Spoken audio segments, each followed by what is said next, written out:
Hello everyone, this is Prabhakar Chouti. Welcome to the Chouti's economy. ఈ video horizontal reservation పైన ఆంధ్రప్రదేశ్ ప్రభుత్వము ఒక కొత్త జీవో, శాస్త్రీయబద్ధమైనటువంటి జీవో జారీ చేసింది.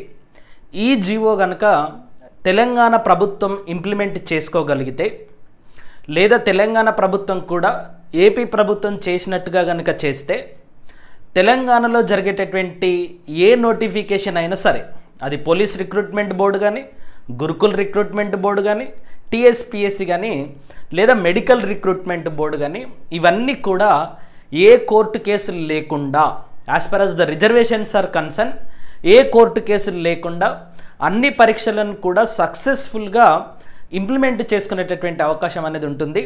సో ఈ వీడియో రిజర్వేషన్స్కి సంబంధించింది కాబట్టి చాలా డీటెయిల్డ్గా ఎక్స్ప్లెయిన్ చేయడానికి నేను ప్రయత్నం చేస్తాను. ఇదే వీడియోను టీఎస్పీఎస్సీ దాకా తీసుకుపోయేటటువంటి బాధ్యత అభ్యర్థులది. టీఎస్పీఎస్సీ కూడా చదివి ఉంటుంది, కానీ ఎవరు అడుగుతారులే, కోర్టుకు పోయినప్పుడు చూసుకుందాంలే అనేటటువంటి నిర్లక్ష్యపూరిత ధోరణి కనుక ఉంటే, ఇప్పుడు వచ్చినటువంటి నోటిఫికేషన్స్ అన్నీ కూడా కోర్టులోకి వెళ్ళేటటువంటి ప్రమాదం అనేది ఉన్నది. కాబట్టి ఈ వీడియో సంపూర్ణంగా చూడాలి, మాకు ఓపిక ఉంది అంటేనే ఈ వీడియో చూడండి, లేకపోతే దయచేసి ఈ వీడియోని స్కిప్ చేయండి. ఎందుకంటే ఇది కొంత కాన్సెప్చువల్గా డిస్కస్ చేయాల్సినటువంటి అంశం కాబట్టి, మేము ఇన్స్టంట్ రీల్స్ చూసినట్టుగా చూస్తాము అని అంటే మాత్రం ఇది అర్థం కాదు.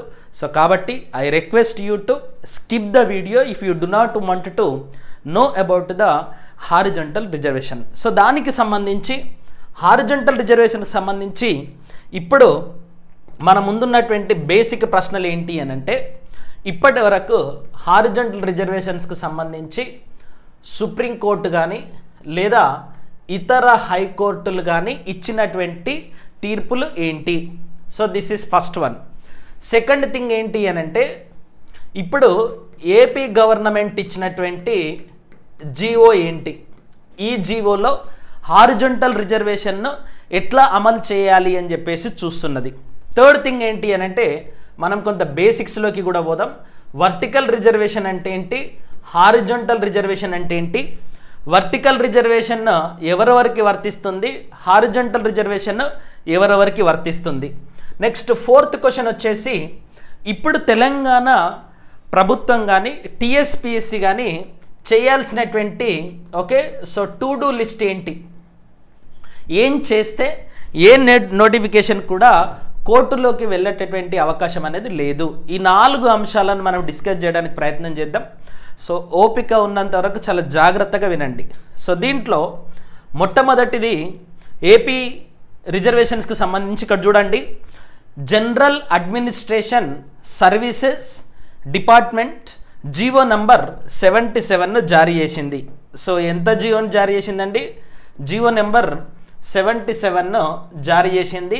This is issued by the general administration department. ప్రతి ఒక్కటి మనం step by step process discuss చేద్దాం.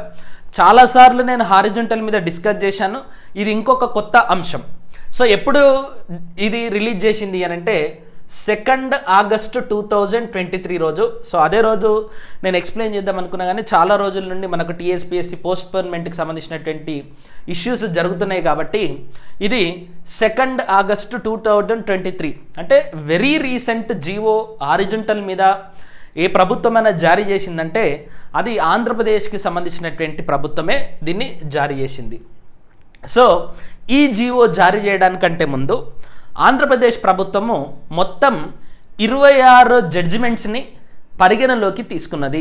దీంట్లో జడ్జిమెంట్స్ ఉన్నాయి, జీవోలు ఉన్నాయి, ప్రభుత్వం తీసుకొచ్చినటువంటి చట్టాలు కూడా ఉన్నాయి. సో వాటన్నిటిని లెక్కిస్తే 26 జడ్జిమెంట్స్ని ఆధారంగా చేసుకొని మేము ఈ జీవో నెంబర్ 77ని తీసుకొస్తున్నామని చెప్పేసి చెప్పింది. దాంట్లో ఉదాహరణకు ఫస్ట్ జడ్జిమెంట్ కనుక చూస్తే 28 జూలై 1995లో, నేను మొత్తం ఒరిజినల్ టెక్స్ట్ తీసుకొచ్చిన, ఎక్కడ కూడా ఏ తప్పు దొరకకూడదు అనేటటువంటి ఉద్దేశంతో.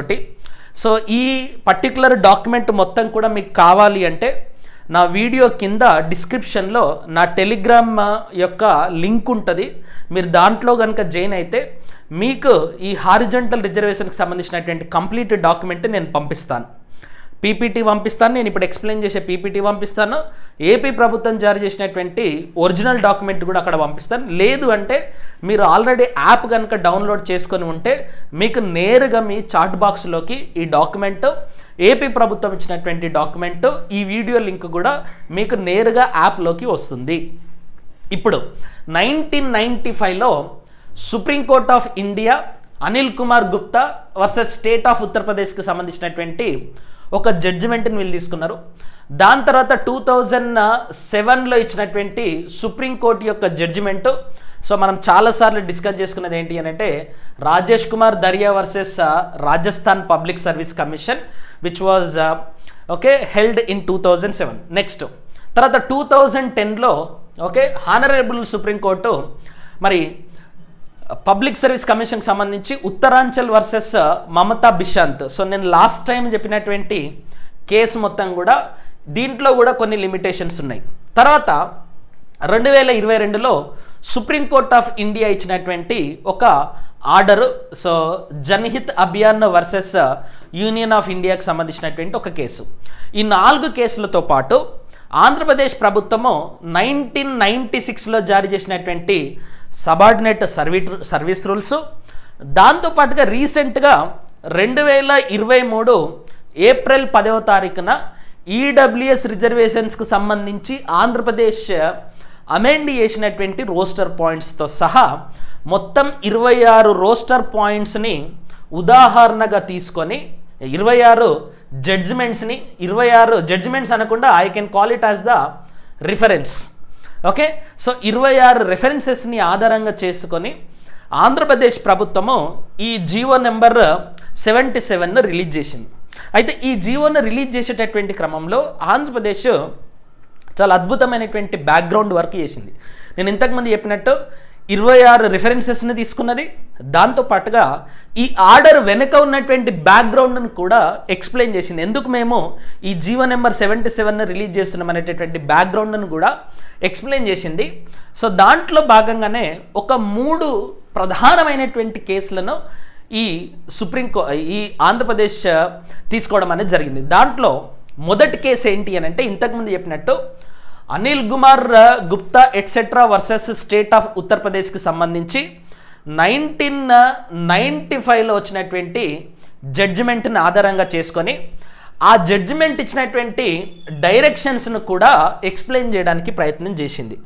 సో ఏంటి ఆ జడ్జిమెంట్ అంటే the proper and correct course is. So the proper and correct course ఏంటి అని అంటే ఇక్కడ ఇచ్చిందే చదువుతున్నాను నేను, ఒక్క అక్షరం కూడా మనం యాడ్ చేయట్లేదు. The first fill up OC quota, 50% OC కోటాను ఫస్ట్ ఫిలప్ చేయాలి.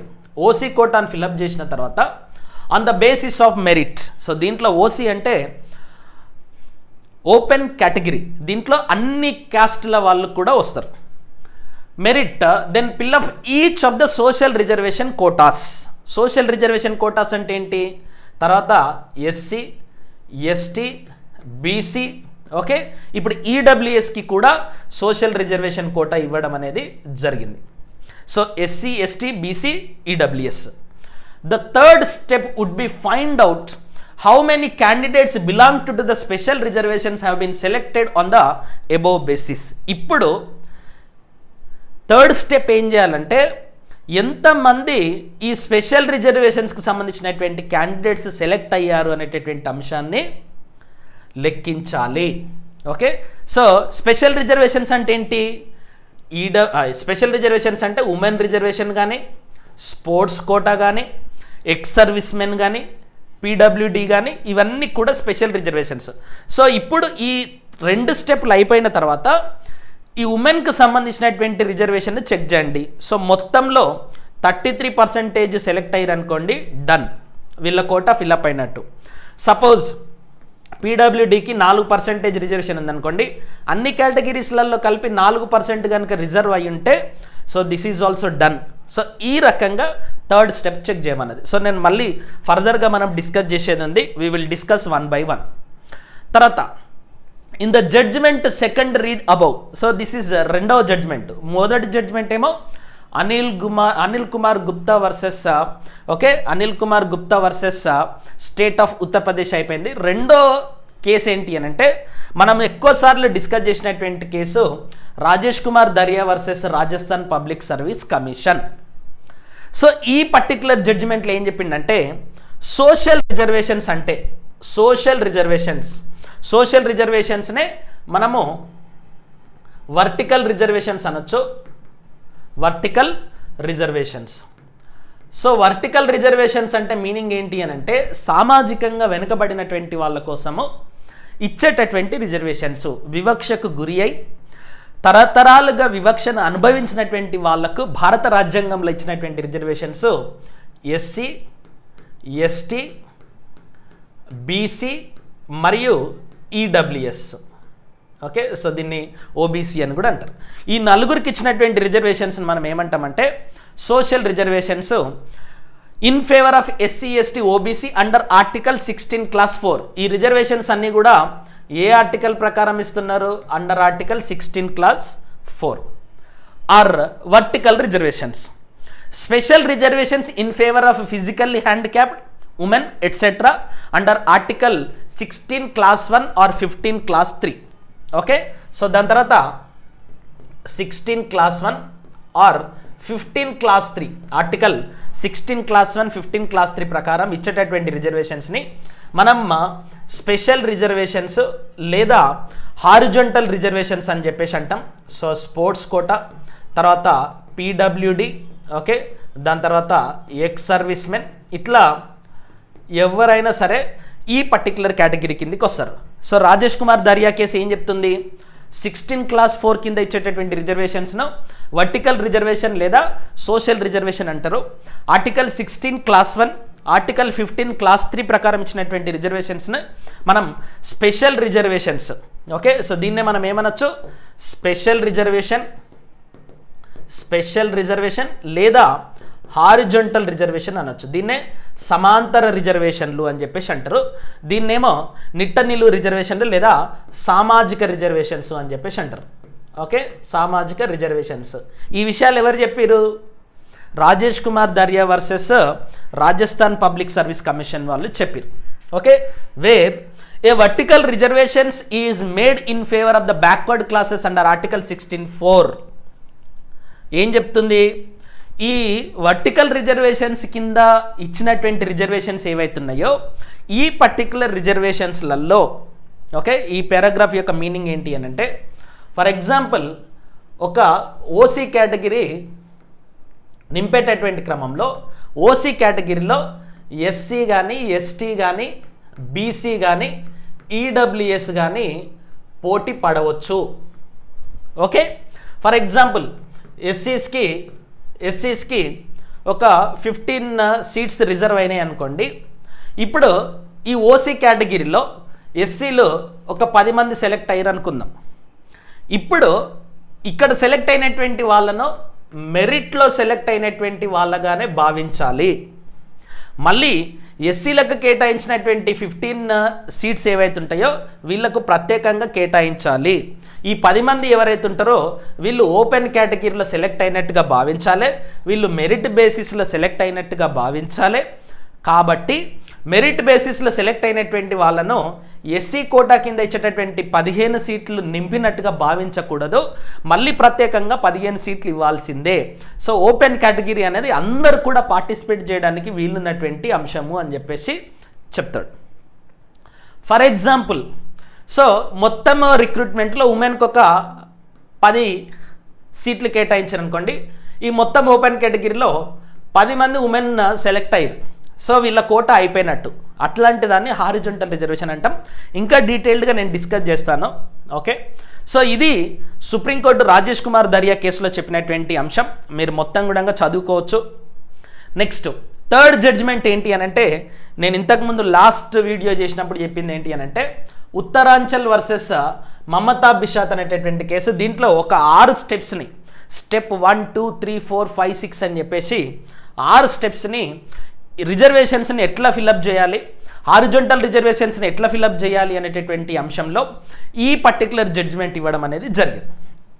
ఈ 3 జడ్జిమెంట్స్ తర్వాత మరి ఇన్ని జడ్జిమెంట్స్ ఉన్న తర్వాత ఈ మూడు జడ్జిమెంట్స్ని రిఫరెన్స్గా తీసుకొని హారిజంటల్ రిజర్వేషన్ను ఎట్లా అమలు చేయాలి అనేటటువంటి అంశానికి సంబంధించి సో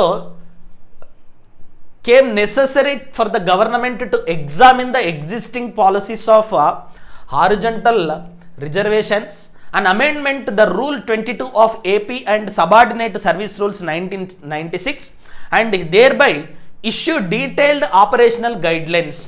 సో ఇన్ని జడ్జిమెంట్స్ ఉన్నాయి, రకరకాల జడ్జిమెంట్స్ ఉన్నప్పటికీ మరి 1996లో జారీ చేసినటువంటి సబార్డినేట్ సర్వీస్ రూల్స్, అప్పుడు ఉమ్మడి ఆంధ్రప్రదేశ్ ఉంది కాబట్టి తెలంగాణకి ఇప్పుడు అవే ఉన్నాయి, ఏపీకి అదే ఉంది. ఇప్పుడు ఏపీ మార్చుకున్నది, తెలంగాణకు కూడా సబార్డినేట్ సర్వీస్ రూల్స్ మార్చుకోవాలి అని చెప్పడమే ఈ పర్టికులర్ వీడియో యొక్క ఉద్దేశం. సో ఇప్పుడు ఏం జరిగింది, 1996లో వచ్చినటువంటి సబార్డినేట్ సర్వీస్ రూల్స్ను కంప్లీట్గా మార్చాలి. ఇట్లా మార్చడానికి కావాల్సినటువంటి రికమెండేషన్స్ను మాకు ఇవ్వండి అని చెప్పేసి మరి అంటే ఏపీ గవర్నమెంట్ ఒక జడ్జిమెంట్ని ఒక కమిటీని తీసుకురావడం అనేది జరిగింది. సో మొత్తం ఇప్పటివరకు వచ్చినటువంటి ఈ 3 జడ్జిమెంట్స్, ఇంకా తర్వాత వచ్చినటువంటి ఇంకొక జడ్జిమెంట్, ఈ 4 జడ్జిమెంట్స్ యొక్క ప్రధాన సమ్మరీ ఏంటి అని అంటే ఇక్కడ ఇచ్చిన చూడండి 1, 2, 3, 4 ఈ 4 రూల్స్ ప్రకారమే మరి హారిజంటల్ రిజర్వేషన్స్కి సంబంధించి ఉన్నాయి. సో ఎగ్జిస్టింగ్ పాలసీ ఏం చెప్తుంది అని అంటే 1996లో ఏపీలో ఏదైతే జారీ అయిందో తెలంగాణలో కూడా సబార్డినేట్ సర్వీస్ రూల్స్ ఉన్నాయి. తర్వాత రకరకాల జీవోస్లలో మొత్తం అంటే ఈ జడ్జిమెంట్స్ అన్నిటిని కూడా ఆధారంగా చేసుకొని మరి ఏపీ ప్రభుత్వం ఏం చేసిందంటే ఇప్పటి వరకు చాలా రకాలైనటువంటి జీవోలను జారీ చేసింది. ఉమెన్ రిజర్వేషన్కి సంబంధించి, ఓసీ రిజర్వేషన్కి సంబంధించి, అన్ని రకాలైనటువంటి రిజర్వేషన్స్కి సంబంధించి మొత్తం ఇక్కడ చూస్తే కనుక ఇప్పటి వరకు ఆంధ్రప్రదేశ్ ప్రభుత్వము 28 జీవోలను జారీ చేసింది. రిజర్వేషన్స్ని ఇంప్లిమెంట్ చేయడానికి ఎన్ని జీవోలను జారీ చేసింది, 28 జీవోలను జారీ చేసింది. సో ఇప్పుడు ఈ 28 జీవోలను మళ్ళీ రివ్యూ చేయాలి, మళ్ళీ సమీక్షిస్తే తప్ప ఈ జీవోల నుండి మనం ఒక అద్భుతమైనటువంటి పాలసీని తీసుకురాలేము అని ఏపీ భావించింది. అందుకోసం ఏం చేసింది అని అంటే need to study the existing policies of horizontal reservations. అంటే ఇప్పటి వరకు ఆంధ్రప్రదేశ్ ప్రభుత్వం జారీ చేసినటువంటి ఈ 28 జీవోలను అధ్యయనం చేయాల్సినటువంటి అవసరం ఉంది అనేది ఏపీ చెప్తుంది.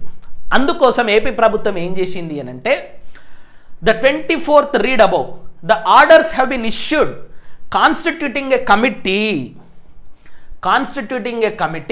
Of officials under the chairperson of the principal secretary to government to social welfare department to study the horizontal reservation in respect of women, persons with benchmark disabilities, ex servicemen, meritorious sports persons in the light of the Honorable Supreme Court orders and directed to furnish appropriate proposals and guidelines for implementation of horizontal reservation and on how to operate 100 roster points horizontally in appointments by direct recruitment and by promotions for the various categories of the post. The committee consists of అంటే ఆంధ్రప్రదేశ్ ప్రభుత్వం ఏం చేసిందంటే ఈ supreme court జడ్జిమెంట్లు ఉన్నాయి, దాదాపుగా 4 ప్రధానమైనటువంటి జడ్జిమెంట్లు ఉన్నాయి. Okay, దాదాపుగా 4 ప్రధానమైనటువంటి జడ్జిమెంట్లు ఉన్నాయి. దాంతోపాటుగా ఆంధ్రప్రదేశ్ తీసుకున్నటువంటి రిఫరెన్స్లు ఎన్ని అని అంటే దాదాపుగా 24 రెఫరెన్స్లను తీసుకున్నది. దాంతోపాటుగా ఆంధ్రప్రదేశ్ ప్రభుత్వం జారీ చేసినటువంటి 28 రకాల జీవోలు. సో వీటన్నిటిని కూడా స్టడీ చేయడానికి ఆంధ్రప్రదేశ్ ప్రభుత్వము సోషల్ వెల్ఫేర్ ప్రిన్సిపల్ సెక్రటరీ చైర్మన్గా ఒక కమిటీని ఏర్పాటు చేసింది, ఐఏఎస్ ఆఫీసర్ ఈయన. ఈ కమిటీ ఏం చేస్తుందంటే హారిజంటల్ రిజర్వేషన్ను ఎట్లా అమలు చేయాలి, సబార్డినేట్ సర్వీస్ రూల్స్లో ఉన్నటువంటి 100 రోస్టర్ పాయింట్స్ని ఎట్లా కేటాయించాలో మీరు మాకు గైడ్లైన్స్ ఇవ్వండి అని చెప్పేసి ఒక కమిటీని ఏర్పాటు చేశారు. ఈ కమిటీకి చైర్మన్ ఎవరండి, ఒక ఐఏఎస్ ఆఫీసర్ ప్రిన్సిపల్ సెక్రటరీ. తర్వాత మెంబర్, ఇతను కూడా ఐఏఎస్ ఆఫీసరే, ఈమె కూడా కావచ్చు. IAS officer IAS officer, IAS officer, IAS officer, IAS officer, IAS officer. అంటే మొత్తం 8 మంది ఐఏఎస్లతోటి కమిటీ వేసింది. ఎంత అద్భుతమైనటువంటి చర్య ఇది. ఎంతమందితోటి వేసింది కమిటీ? 8 మంది ఐఏఎస్ ఆఫీసర్లతోటి కమిటీ వేసింది. ఎవరెవరితోటి కమిటీ వేసింది? Human resource management general administration department, తర్వాత హయ్యర్ ఎడ్యుకేషన్ ప్రిన్సిపల్ సెక్రటరీ, దాని తర్వాత tribal welfare principal secretary, youth and sports principal secretary, home department principal secretary, department of women and child development principal secretary, next BC welfare principal secretary, social welfare principal secretary. అంటే reservations ఎక్కడెక్కడైతే అమలవుతాయో అన్ని డిపార్ట్మెంట్లకు సంబంధించినటువంటి principal secretary స్థాయి IAS ఆఫీసర్లతోటి మొత్తం 8 మందితోటి ఒక కమిటీ వేసి గైడ్ లైన్స్ రూపొందించమన్నది. సో ఈ పర్టికులర్ కమిటీ మరి ఏప్రిల్ 15, 2023 రోజు ఒక పొడిగించారు. దాని తర్వాత వీళ్ళు ఒక రికమెండేషన్ ఇచ్చారు. సో దాంట్లో మొత్తం ఎన్ని పాయింట్ల రికమెండేషన్స్ ఇచ్చారు అని అంటే, సో ఇక్కడ మీకు 5 పాయింట్లు ఉన్నాయి. 5 పాయింట్లు మోస్ట్ ఇంపార్టెంట్. ఓకే, సో ఏంటి 5 పాయింట్లు అంటే దీంట్లో చాలా జాగ్రత్త వినండి. ఇప్పుడు తెలంగాణ కూడా చేయాల్సింది ఇదే. ఇంతకుముందు రోస్టర్ పాయింట్స్ ఉండాలి అన్న ఎక్కడ మమతా బిష్ణ ఉత్తరాంచల్ కేసులో ఉండే, కానీ ఇప్పుడు ఏపీ ప్రభుత్వం కొత్తగా ఇంకొక ప్రతిపాదన తీసుకొచ్చింది. 8 మంది ఐఏఎస్ ఆఫీసర్లు. ఈ దేశంలో టాప్ మోస్ట్ ఆఫీసర్ ఎవరన్నా ఉన్నారు అంటే ఐఏఎస్ ఆఫీసర్. ఐఏఎస్ ఆఫీసర్స్లలో టాప్ మోస్ట్ ఎవరు అని అంటే principal secretary. So principal secretary తర్వాత చీఫ్ సెక్రటరీ మాత్రమే ఉంటారు. కాబట్టి principal secretary is the highest authority as per as the state administration or central administration is concern. కాబట్టి ఒక్కరిచ్చారా ఇదంటే కాదు, 8 మంది కల్పించారు. సో దీంట్లో ఫస్ట్ పాయింట్ ఏమన్నాడంటే, no roster point shall be earmarked to women, persons with benchmark disabilities, ex servicemen and meritorious sports persons for implementation of horizontal reservation. అంటే చాలా క్లియర్గా చెప్పారు. ఏమని? పాయింట్ నెంబర్ 1, ఉమెన్కి కానీ persons with benchmark disabilities కానీ, sports పర్సన్స్కి కానీ, ఎక్స్ సర్వీస్ మెన్కి కానీ, ఇంకా స్పెషల్ రిజర్వేషన్ ఎవరికైతే ఉన్నాయో వీళ్ళెవరికి కూడా రోస్టర్ పాయింట్ ఇవ్వకూడదు. రోస్టర్ పాయింట్ ఫస్ట్ తీసేయాలి. రోస్టర్ పాయింట్ తీసేయాలంటే ఏం చేయాలి? సబార్డినేట్ సర్వీస్ రూల్స్ 1996ని ఇప్పుడు ఇమ్మీడియట్గా అమెండ్ చేయాలి. ఇది చేయకుండా ఇది ఇంప్లిమెంట్ చేయలేం. ఇది first point. No roster point shall be earmarked. Next, roster points earmarked in the existing roster to the categories of women shall be deleted. Okay, so 2 పాయింట్లు ఉన్నాయి ఇక్కడ. ఏమేం పాయింట్లు ఉన్నాయి? ఒకటి, ఉమెన్కి ఇప్పటి వరకు ఇచ్చినటువంటి రోస్టర్ పాయింట్స్ ఏవైతే ఉంటాయో వాటిని ఫస్ట్ డిలీట్ చేయాలి. ఓకే, సో నంబర్ 2 వచ్చేసి ఉమెన్ కానీ ఇప్పుడు స్పెషల్ రిజర్వేషన్ అంటే నేను ఓన్లీ ఉమెన్ తీసుకుంటున్నా, దీంట్లో అందరు ఉంటారు కాబట్టి roster points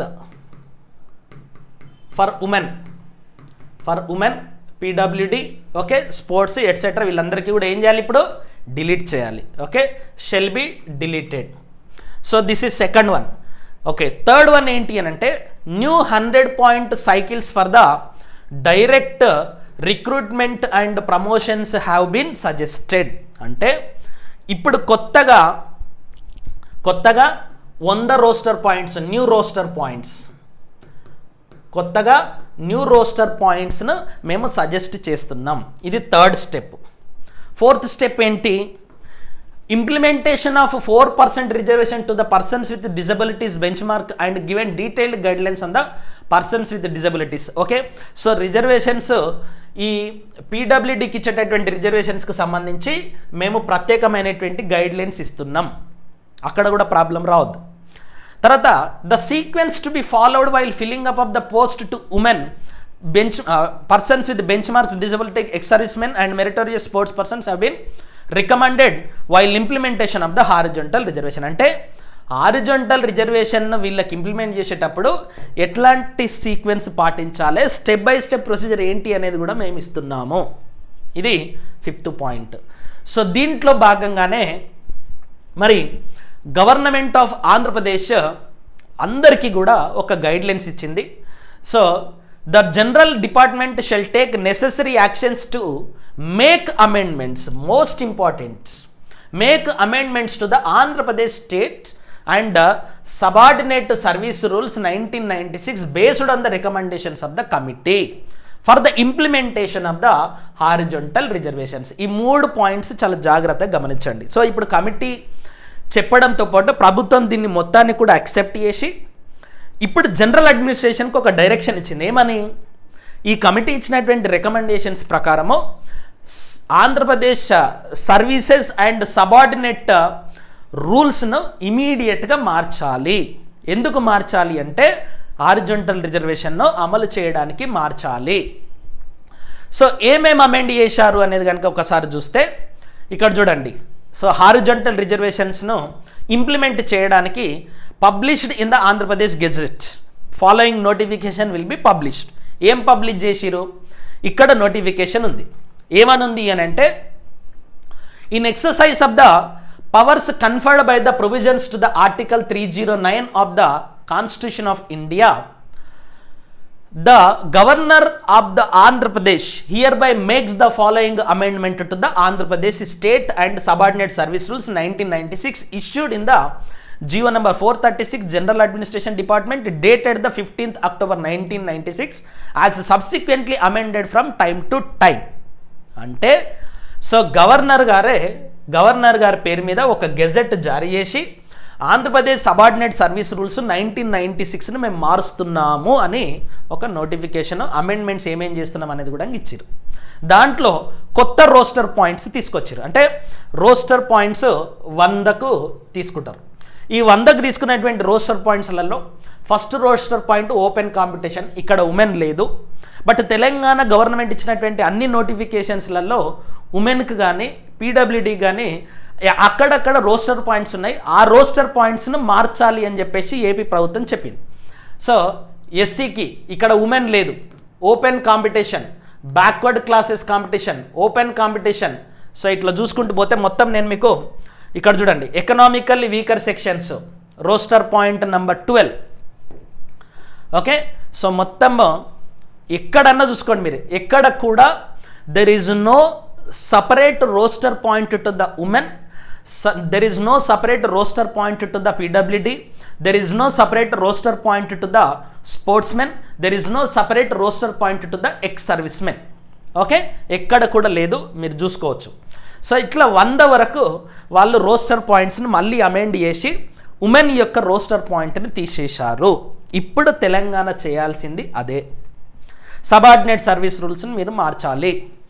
so special reservation, horizontal రిజర్వేషన్ను ఎట్లా ఇంప్లిమెంట్ చేయాలి అనేది ఒక ఆపరేషనల్ గైడ్లైన్స్ కూడా వాళ్ళు ఇచ్చారు. ఓకే, ఆపరేషనల్ గైడ్లైన్స్ అంటే ఎట్లా ఇంప్లిమెంట్ చేయాలి అనేది వాళ్ళు చెప్పారు. దాంట్లో explanation of horizontal reservation, so సమాంతర రిజర్వేషన్ గురించి ఒక వివరణ ఇచ్చారు. Notwithstanding anything contained in these rules or special rules or ad hoc rules, the difference between the nature of the vertical reservation and horizontal reservation is explained here under. So horizontal reservation అంటే ఏంటి, vertical reservation అంటే ఏంటి అనేది ఇక్కడ చెప్పారు. ఇది ఎక్కడ చెప్పారు? రాజేష్ కుమార్ దర్యా కేసులో చెప్పారు.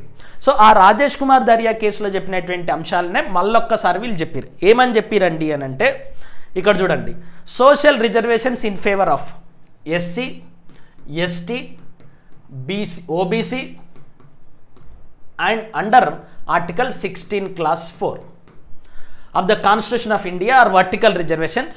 ఓకే, ఇది మాత్రమే చెప్పారు.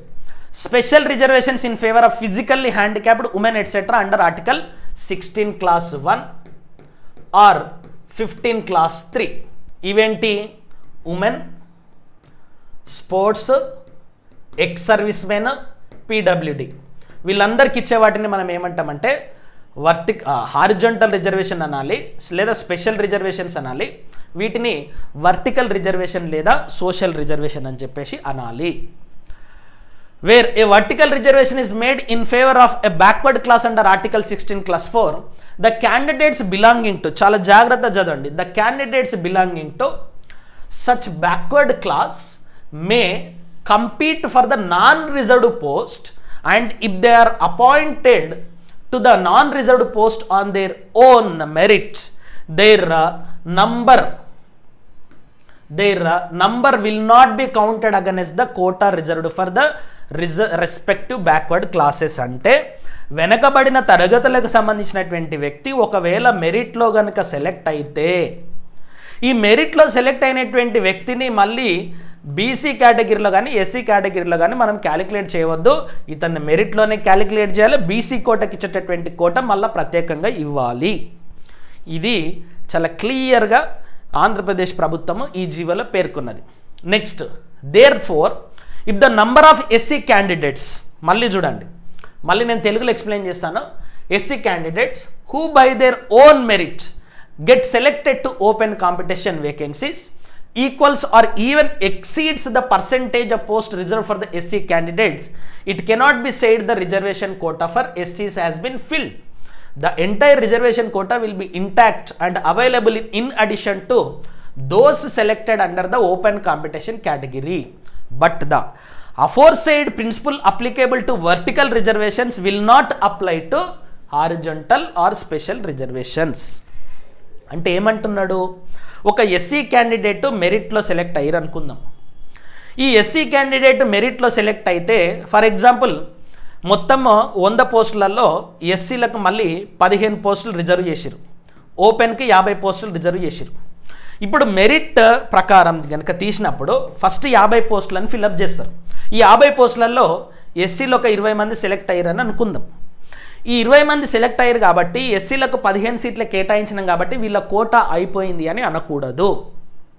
ఈ 20 మంది ఓపెన్ కాంపిటీషన్లో సెలెక్ట్ అయ్యారు కాబట్టి వీళ్ళను ఈ కోటా కింద లెక్కించవద్దు.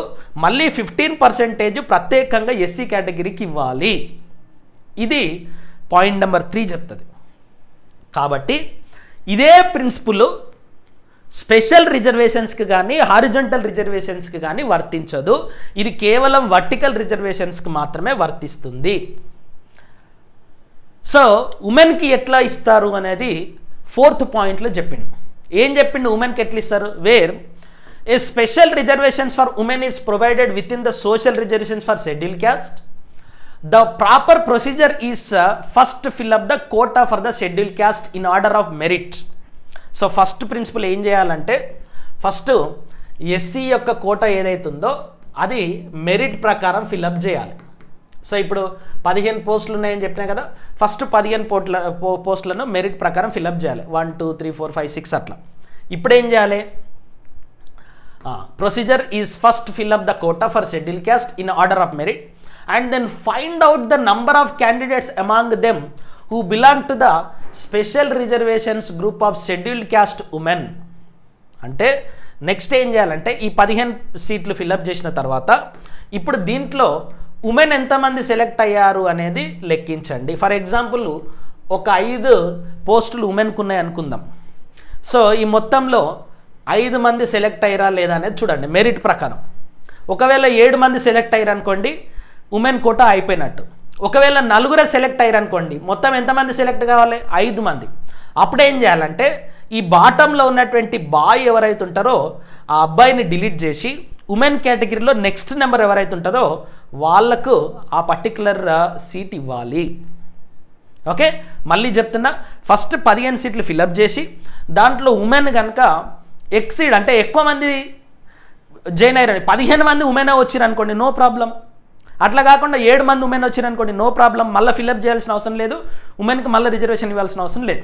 ఒకవేళ 4 సెలెక్ట్ అయ్యారు అనుకోండి, అప్పుడు లాస్ట్ పర్సన్ ఎవరైతే బాయ్ ఉంటారో ఆయనను డిలీట్ చేసి ఉమెన్లో నెక్స్ట్ పర్సన్ ఎవరైతే ఉంటారో వాళ్ళని తీసుకొచ్చి యాడ్ చేయాలి.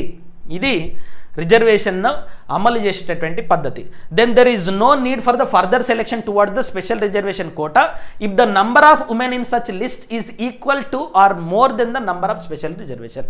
అంటే వాళ్ళకి కేటాయించిన దానికంటే ఎక్కువ ఉన్నా లేదా వాళ్ళకి ఈక్వల్గా ఉన్నా మరి ప్రత్యేకంగా రిజర్వేషన్ ఇవ్వాల్సిన అవసరం లేదు. Next point number 5, only if there is any short fall the requisite number of scheduled caste women shall have to be taken by the deleting the corresponding number of candidates from the bottom of the list relating to scheduled caste. అంటే schedule క్యాస్ట్లో 5 మంది women select కావాలనుకున్నప్పుడు ఒకవేళ 4 select అయ్యారు అనుకుందాం open కేటగిరీలో, అంటే SC open కేటగిరీలో select అయినప్పుడు అప్పుడు ఒక బాయ్ని కానీ ముగ్గురే సెలెక్ట్ అయ్యారు అనుకోండి, 2 బాయ్స్ని తీసేసి 2 ఉమెన్ పెట్టడం అనేది మరి హారిజంటల్ రిజర్వేషన్ కిందికి వస్తుంది. సో దీంట్లో ఒక ఎగ్జాంపుల్ చెప్పింది చూడండి. If 15 post are reserved for ఎస్సీస్ of which the quota for women is 5. Okay, 15 పోస్టులు ఎస్సీకి కేటాయిస్తే దాంట్లో ఎస్సీ గర్ల్కి ఒక 5 పోస్టులు ఇవ్వాలి. ఓకే, అంటే బాయ్స్ ఎంతమంది ఉండాలి దీంట్లో? 10 మంది ఉండాలి. బాయ్స్ 10 మంది ఉండాలి.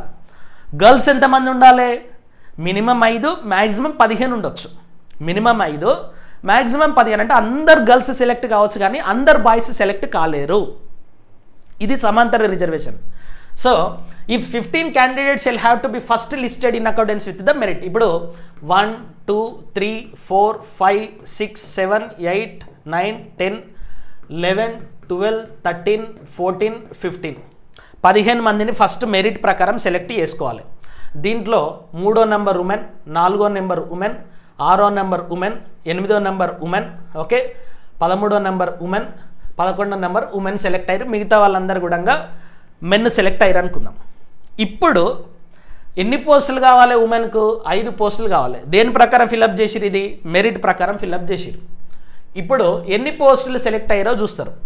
1 2 3 4 5 6 6 మంది ఉమెన్ వచ్చారు. ఎంతమంది ఉండాలి? 5 మంది ఉమెన్ ఉండాలి. అంటే ఒక పర్సన్ ఇంకా ఎక్కువనే వచ్చారు కాబట్టి మళ్ళీ ఉమెన్ గురించి ఆలోచించాల్సిన అవసరం లేదు. ఫర్ ఎగ్జాంపుల్, సో ఈ 4 మాత్రమే సెలెక్ట్ అయ్యారు అనుకుందాం. అప్పుడు ఏం చేయాలంటే ఇక్కడ బాయ్ ఉంటాడు. సో ఈ బాయ్ని డిలీట్ చేసి సో ఉమెన్ కేటగిరీలో నెక్స్ట్ పర్సన్ ఎవరైతే ఉంటారో వాళ్లకు ఈ 15th పొజిషన్ ఇవ్వాల్సినటువంటి ఆస్కారం అనేది ఉన్నది. ఇది హారిజంటల్ రిజర్వేషన్ను ఇంప్లిమెంట్ చేయాల్సినటువంటి బాధ్యత. ఒకవేళ ఇంకొక లిస్ట్ ఇచ్చిండు, 15 మంది ఉమెనే సెలెక్ట్ అయ్యారు అనుకుందాం. ఓకే, సో ఇక్కడ అందరు ఉమెనే సెలెక్ట్ అయ్యారు అనుకుందాం. అందరు ఉమెనే సెలెక్ట్ అయితే ఇంకా మళ్ళీ రిజర్వేషన్స్ ఇవ్వాల్సినటువంటి ఆస్కారం లేదు. 15 మంది ఉమెన్కు జాబ్ వస్తుంది. ఓకే, సో అది స్పెషల్ రిజర్వేషన్కి సంబంధించినటువంటి అంశం. Sequence to be followed while filling up the post. ఎట్లాంటి సీక్వెన్స్ను ఫాలో కావాలి అని అంటే ఫస్ట్ ఓపెన్ కాంపిటీషన్ను ఫిలప్ చేయాలి. సో నేను ఇంతకుముందు చెప్పినా కదా, 100 పోస్టులు కనుక ఉంటే 100లో 50 ఓపెన్ కాంపిటీషన్ ఉన్నాయనుకోండి, ఫస్ట్ దీన్ని ఫిలప్ చేయాలి. ఓసీ కేటగిరీని ఫిలప్ చేయాలి. దీంట్లో ఎస్సీలు రావచ్చు, ఓబీసీలు రావచ్చు, ఎస్టీలు రావచ్చు, ఈడబ్ల్యూఎస్ కూడా రావచ్చు. నెక్స్ట్ ఏం చేయాలి? Vertical reservations quota which include SC ST BC and EWS. So ఇప్పుడు SC ST BC, so SC ST BC EWS, ఇప్పుడు వీళ్ళని ఫిలప్ చేయాలి. ఫిలప్ చేసిన తర్వాత find out horizontal reservation quota position which includes women. Okay, so women కానీ sportsmen కానీ ఎవరెవరైతే ఉంటారో వీళ్ళల్లో ఎంతమంది ఉమెన్ సెలెక్ట్ అయ్యారు, ఎంతమంది పీడబ్ల్యూడి సెలెక్ట్ అయ్యారు, ఎంతమంది స్పోర్ట్స్ మెన్ సెలెక్ట్ అయ్యారు, ఎంతమంది ఎక్స్ సర్వీస్ మెన్ సెలెక్ట్ అయ్యారు అనేది ఫస్ట్ చూడండి. ఫర్ ఎగ్జాంపుల్, ఇప్పుడు ఓసీలలో ఒక మొత్తం 50 పోస్టులు కదా. సో ఇక్కడ ఒక 15 మంది ఉమెన్ సెలెక్ట్ అయ్యారు. ఇక్కడ 4 ఉమెన్, ఇక్కడ 3 ఉమెన్, ఇక్కడ 10 మంది ఉమెన్, ఇక్కడ ఒక 3 ఉమెన్ సెలెక్ట్ అయ్యారు. సో మొత్తం ఇప్పుడు ఉమెన్ ఎంతమంది సెలెక్ట్ అయ్యారు? 19, 22, 32 plus 3, almost 35 members women select అయ్యారు. 33%, 33 1.5 అంటే 33.3% అంటే 34 అనుకుందాం. సో 35 మంది సెలెక్ట్ అయ్యారు కాబట్టి మళ్ళీ ఉమెన్ కోటా గురించి ఆలోచించాల్సినటువంటి అవసరం లేదు. అయితే ఇక్కడ కొంత వేరియేషన్ ఉంటుంది. ఏంటి? ఇప్పుడు ఎస్సీలో ఎంతమంది సెలెక్ట్ అయ్యారు? 3 కదా. ఇదే ఎస్సీ క్యాండిడేట్ ఈ 15 మంది ఉమెన్లో 2 ఎస్సీ ఉన్నారు అనుకుందాం. సో ఇక్కడ 2 ఎస్సీ ఉమెన్, ఇక్కడ 3 ఎస్సీ ఉమెన్, మొత్తం ఎస్సీలలో 5 మంది ఎస్సీలు కావాలనుకుందాం అనుకోండి. ఇక్కడ నుండి కూడా క్యాలిక్యులేట్ చేస్తారు. ఓవరాల్గా 33 మంది ఉమెన్ వచ్చారా లేదా అనేది మ్యాటర్స్. వాళ్ళు ఏ కేటగిరీలోనైనా సెలెక్ట్ కానీ. అందుకోసమే దీన్ని ఏమన్నది సుప్రీంకోర్టు అంటే ఇంటర్లాకింగ్ రిజర్వేషన్స్ అన్నది. Interlocking reservations. దీన్నే ఇంకేం పేరుతోటి పిలుస్తారంటే కంపార్ట్మెంటల్ రిజర్వేషన్ అంటారు. కంపార్ట్మెంటల్ రిజర్వేషన్స్ అంటే కేటగిరీ వైజ్ కూడా ఒకసారి చూసుకోవడం అన్నట్టు. అంటే మొత్తం నోటిఫికేషన్లో 5 మంది ఎస్సీ ఉమెన్ సెలెక్ట్ కావాలి. సో ఓపెన్ కేటగిరీలో ఒక 2 సెలెక్ట్ అయ్యారు, ఎస్సీ కేటగిరీలో ఒక 3 సెలెక్ట్ అయ్యారంటే ఓవరాల్గా 5 మంది ఎస్సీ ఉమెన్ సెలెక్ట్ అయినట్టుగా భావిస్తారు. ఇది ఆంధ్రప్రదేశ్ ప్రభుత్వం చెప్పినటువంటి జీవో. సో అది 3rd step. So 4th step ఏంటి అని అంటే ఇప్పుడు ఉమెన్కు చూసిన తర్వాత సేమ్ పాయింట్ ఆఫ్ వ్యూలో ఇప్పుడు మళ్ళీ పర్సన్స్ విత్ డిజబిలిటీకి చూస్తారు, తర్వాత ఎక్స్ సర్వీస్ మెన్కు చూస్తారు, దాని తర్వాత స్పోర్ట్స్ మెన్కు చూస్తారు. ఓకే, దాని తర్వాత ఈ horizontal reservation in promotion for the categories of the SC ST and persons with benchmark with డిజబిలిటీస్కి ఏం చేయాలి అనేది కూడా ఈ పర్టికులర్ జీవోలో చెప్పడం జరిగింది. సో దానికోసమే హారిజంటల్ రిజర్వేషన్స్కి సంబంధించి వాళ్ళు subordinate service rule number 22A after sub rule 4 వాటన్నిటికీ కూడా కొన్ని అమెండ్మెంట్స్ తీసుకొచ్చారు. So roster points shall not be assigned for the horizontal reservations for women. Okay, ఉమెన్కు హారిజంటల్ రిజర్వేషన్ ఈ పర్టికులర్ రూల్ కింద ఉంటుంది. సో దాన్ని ఇప్పుడు డిలీట్ చేశారు. Horizontal reservation for women in providing with the open competition and also with in the special reservation for schedule caste, schedule tribes, backward classes in each group and economical weaker sections. ఎక్కడైతే separate roster points ఉన్నాయో వాటన్నిటిని కూడా delete చేయాలి. Okay, so అట్లా first step ఏం చేయాలి, 3rd step ఏం చేయాలి, 2nd స్టెప్ ఏం చేయాలి, దాని తర్వాత ఏం చేయాలి, 33%ను ఎట్లా ఫిల్అప్ చేయాలి అనేటటువంటి కంప్లీట్ లిస్టును మనకు ఇక్కడ ఇవ్వడం అనేది జరిగింది. సో ఓవరాల్గా ఇప్పుడు తెలంగాణ ప్రభుత్వం ఏం చేయాలి అనంటే స్టెప్ నెంబర్ 1 మీకు కావాలి అనంటే ఆంధ్రప్రదేశ్ ఇచ్చినటువంటి రూల్నే తీసుకోవచ్చు, లేదా మీరు కూడా ఒక కమిటీ పెట్టండి, ఐఏఎస్లతోటి మంత్రులతోటి కలిపి ఒక కమిటీ పెట్టుకోవచ్చు.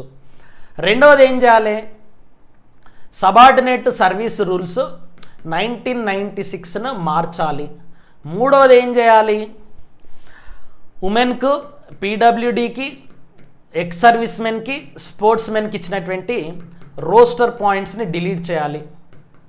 రోస్టర్ పాయింట్స్ని డిలీట్ చేయాలి. ఓకే, సో నాలుగవది అన్ని డిపార్ట్మెంట్లకి కూడా ఈ హారిజంటల్ రిజర్వేషన్ను ఇంప్లిమెంట్ చేయడానికి కావాల్సినటువంటి స్టెప్ బై స్టెప్ ప్రొసీజర్ను మీరు చెప్పాలి. సో ఈ 4 అంశాలు చేయకుండా ఉమెన్కు ఉన్నటువంటి రోస్టర్ పాయింట్స్ ఇవన్నీ కూడా మార్చకుండా హారిజంటల్ రిజర్వేషన్ను ఇంప్లిమెంట్ చేయడం అనేది ఇంపాసిబుల్. ఇంతకుముందు టీఎస్పీఎస్సీ వాళ్ళు ఏం చెప్పారంటే కొత్త రోస్టర్ పాయింట్లు తయారైనప్పుడు రకరకాల డిపార్ట్మెంట్లకు రిక్రూట్మెంట్ ఒకేసారి జరుగుతున్నప్పుడు ఉమెన్ రిజర్వేషన్ ఎక్కువగా కనిపిస్తుంది అని చెప్పేసి ఒక ఆర్గ్యుమెంట్ తీసుకొచ్చారు. అట్లా కనిపించకూడదనే హారిజంటల్ రిజర్వేషన్ను తీసుకొచ్చారు. సో ఎక్కడైతే ఎక్కువ కనిపించడానికి ఆస్కారం ఉన్నదో దాన్ని ఖచ్చితంగా అమెండ్ చేసుకోవాలి. ఫస్ట్ ఆ సబార్డినేట్ సర్వీస్ రూల్స్ను మార్చుకోవాలి. లేకపోతే ఇప్పటికే గ్రూప్ 1 మీద తెలంగాణ హైకోర్టు సుప్రీంకోర్టు ఆర్డర్స్ను పాటించమన్నది. గ్రూప్ 2 మీద కూడా అట్లనే చెప్పింది.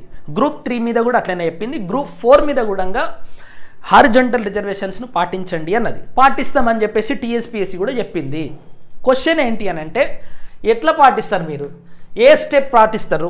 ఓకే, మీరు తీసుకునేటటువంటి స్టెప్స్ ఏంటి, స్టెప్ నెంబర్ 1 ఏంటి, 2 ఏంటి, 3 ఏంటి, 4 ఏంటి అనేది మీరు కూడా ఒక జీవో రిలీజ్ చేయండి. లేదా ఇంతకుముందు ఇప్పుడు నిన్న మన నార్మలైజేషన్ మీద మీరు ఒక ఫ్రీక్వెంట్లీ ఆస్క్డ్ క్వశ్చన్స్ తీసుకొచ్చారు కదా, అట్లనన్నా తీసుకురండి.